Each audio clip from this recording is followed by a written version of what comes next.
A major agreement to transition away from fossil fuel use has been seen as the highlight of this year's global climate talks, COP28, which was held in Dubai. If you ask Guyana's Vice President Dr. Bharrat Jagdeo, though, there were many disappointing outcomes of the conference. Guyana's main disappointment, according to him, was the lack of progress on developing carbon markets.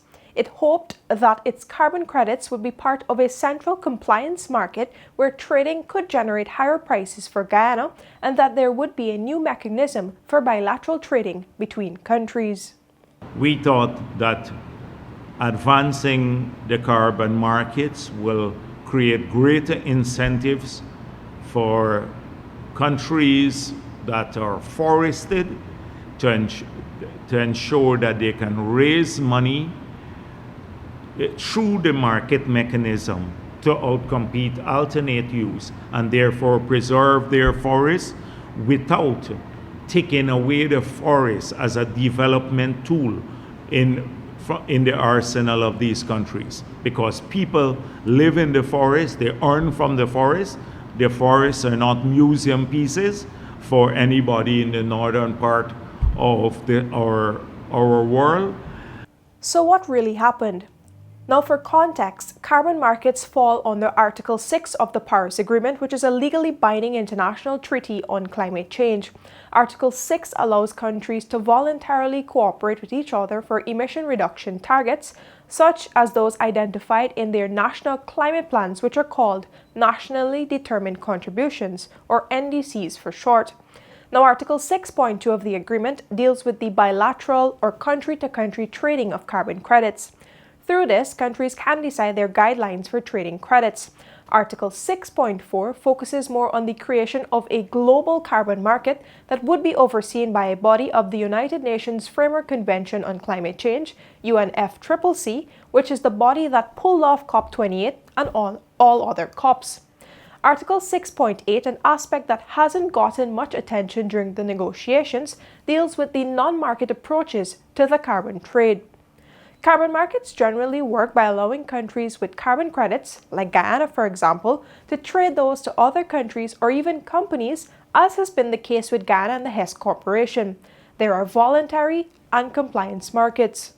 At the end of COP28, though, countries failed to reach an agreement on frameworks that deal with carbon markets.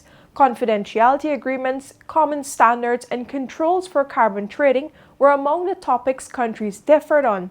So countries will try to find common ground on this next year at COP29, which will be held in Baku, the capital city of Azerbaijan.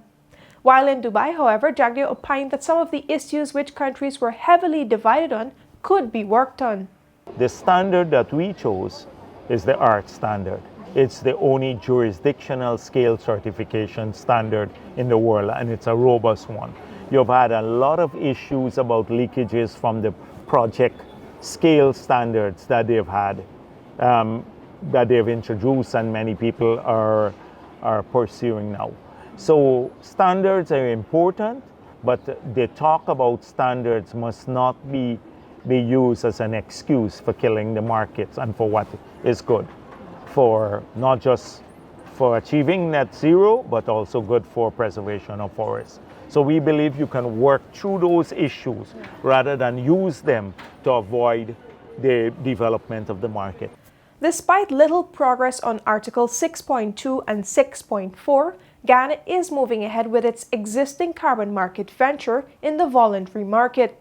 Already, 30% of all of Guyana's credits, which are jurisdictional credits with ART3's certification, have been sold to the American oil company Hess Corporation.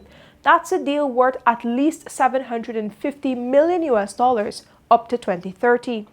Jagdeo said at his press conference that Guyana believes it can earn about $2.5 billion if it markets the remaining 70% of credits with the prices it has already secured. 15% of all revenues will go towards indigenous communities, while the remaining 85% is for Guyana's climate adaptation needs, be it beefing up sea defenses to protect against rising sea levels or improving agricultural systems. Jagdeo, however, noted that Guyana isn't in any rush to sell the remainder of its credits. Reporting for the newsroom, Vishani Raghavir.